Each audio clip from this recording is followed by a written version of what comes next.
what we do here is go back, back, back, back, back, back, back.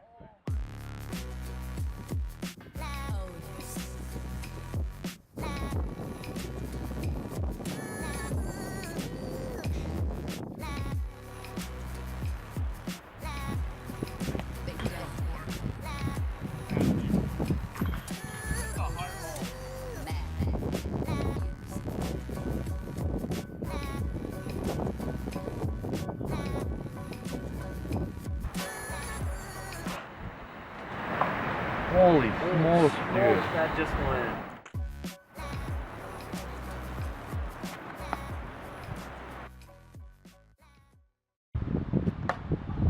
Joe, you need to work on your shot a little more, dude.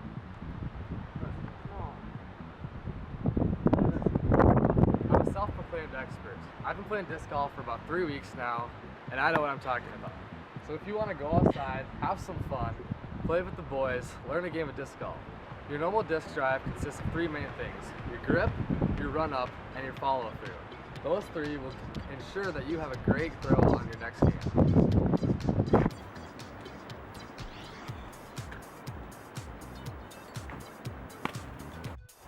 The first thing to get right for your disc golf game is your grip on the disc. Having a proper grip is very important to your game. A normal grip is a backhand grip and is also called a power grip. The power grip consists of your 4 fingers against the inner edge of the disc and your thumb on top. Don't move your thumb too far into the center or too far to the outside. Too far into the center could create an unbalanced disc, and you want a balanced disc on your release. Be sure to remember that your fingers and your thumbs have to counterbalance each other in order to keep a balanced disc. Your thumb is the only thing pushing against your 4 fingers, which happen to be much stronger, but if you do it right, you're able to do it, and you'll be able to maintain a smooth and even flight path. When using a putter, it's also preferred to have your fingers into the more towards the center of the disc and a wider stance to get a proper and soft throw. Another common but pretty technical type of throw known as the flick. The flick is where you have 1 thumb on your top and 1 or 2 fingers on the bottom. If you're choosing 1 finger, don't choose 1 finger. If you're choosing 2 fingers, which you should do, you can either have both fingers on the edge of the disc or 1 in the center for stability. The flick will always anhyzer, which is a fade to the right, and can become very useful on a number of throws.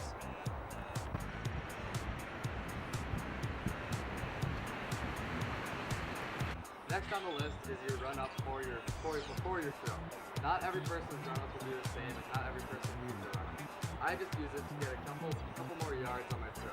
I use a simple 4-step approach.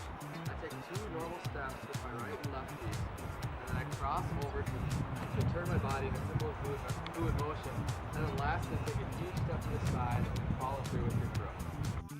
Be sure to remember that not every person needs a run-up, and there are many different run-ups. It's mostly whatever feels comfortable for you. I'll show you a few more in a second.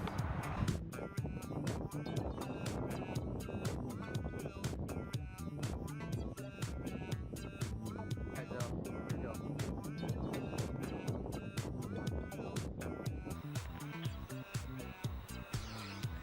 As you can see, Joe's run-up, Ashland's run-up, and Shane's run-up are all pretty similar.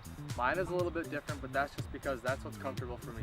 If your run-up doesn't look like everyone else's, don't worry. Just try to get some momentum behind that disc before you actually throw it.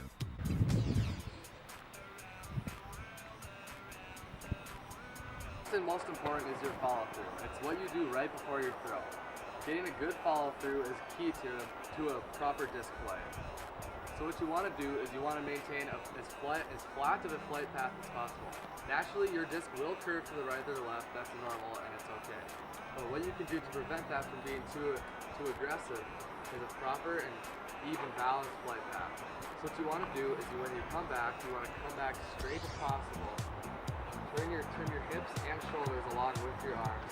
Keep a straight arm. Follow through with your elbow, making sure that the disc does not tilt or anything, that it stays level. Along with making sure that your disc stays level to the ground, you want to make sure that your arm also stays level to the ground. You don't want to lift your arm into the air or lift it down into the ground. Lifting it into the air will your disc will catch the wind easier and fall out faster. And if you throw it into the ground, well then you just throw it into the ground.